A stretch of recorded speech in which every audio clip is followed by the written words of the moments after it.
Can you trust Nigel Farage to help you with the cost of living crisis when he himself is saying that A, he's going to do exactly what Liz Truss did when she crashed the economy, only with an extra side of hostility towards poor people, and B, him admitting publicly that he doesn't know how to run a government? Because what you're about to see is why I love when he does interviews on Bloomberg, because he knows he's speaking to business types, so he can't bullshit them. And business experts can see that Nigel Farage's plans sound a lot like what Liz Truss and Kwasi Kwarteng were planning. Do we want rich taxpayers to flee the country and young entrepreneurs to flee the country every year, or come back to the country, invest, employ people, spend money? So that's the agenda. And people say, well, if you do all of that, you're kind of going to be following a little bit of the Kwasi Kwarteng budget, and the market's going to take fright. So that's where the view comes from.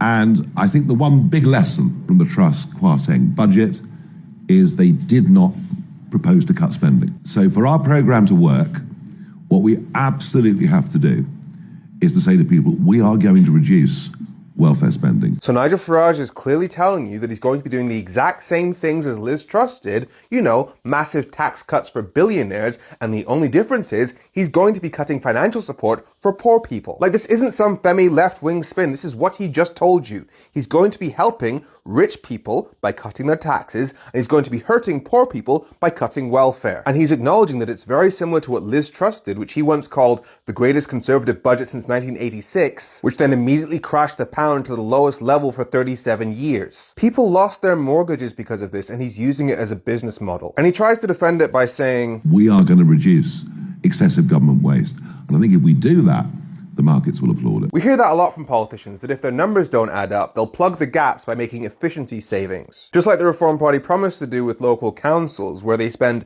£200,000 on advisors for an 18-year-old who they hired who had no idea how to do the job. Or the £70,000 they plan to spend on putting up flags across the town, which is one of the reasons the Reform Party is having to raise council taxes in the areas it controls, despite promising to cut council taxes. And the interviewer brings that up. They all wanted to cut council tax, and lots of them are having to increase it. Not true, not true, not true, not true. Several of them said that committed not to it. True. Trail. No, it's not true.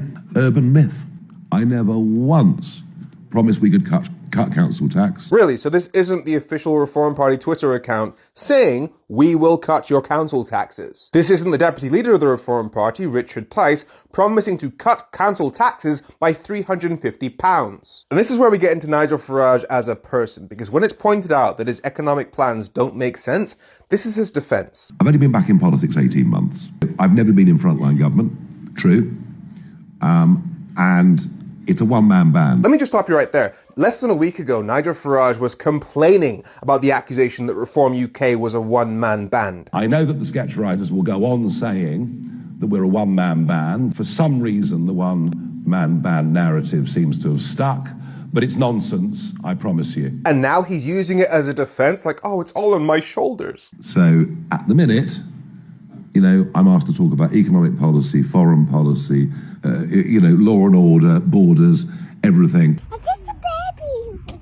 But you still had to say, okay, Mum. It's just a baby. He's explicitly telling you, like, you're asking me all these complicated questions, and it's just me. I can't come up with these policy answers. Remember, this man is currently leading the polls to be our next Prime Minister. And again, remember, there is only one thing on his CV when he's applying for that job. Since Brexit, businesses, particularly the small and medium-sized businesses, are now more heavily regulated, more penalised. And he's right. The Small Business Federation has been saying for years that Brexit is hurting small businesses by adding to the red tape that they have to follow, which I warned Nigel Farage about in a call in 2017. You're a smaller company. Yeah. That means it's harder for you to trade into Europe. A smaller company can't afford to trade to Japan, to the Commonwealth. Hang on, Femi. And you know how I point out that the whole narrative of, well, if Nigel Farage had been in power, Brexit would have been a huge success is bullshit, because their policy was a no-deal Brexit, which would have been even worse. Nigel Farage just confirmed that today. You mentioned that we should have made more of an opportunity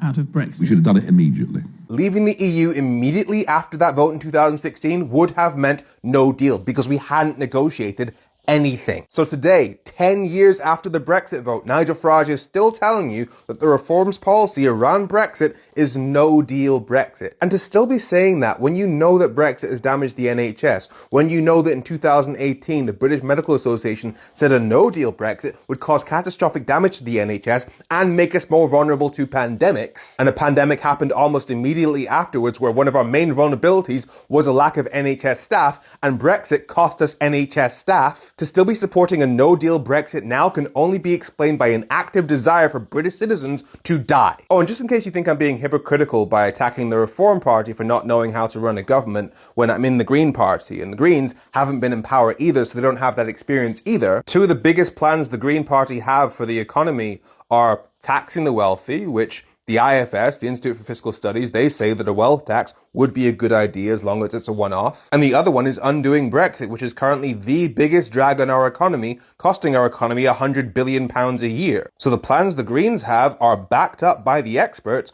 whereas the plans the Reform Party have are opposed by the experts, and we've already done it before because Liz Truss tried it. And on Brexit, the Reform Party has explicitly said that their plans will hurt you. So if you're still planning to trust the Reform Party and Nigel Farage with the economy, when they are explicitly saying, we are going to hurt you, it's honestly feeling a bit kinky at this point.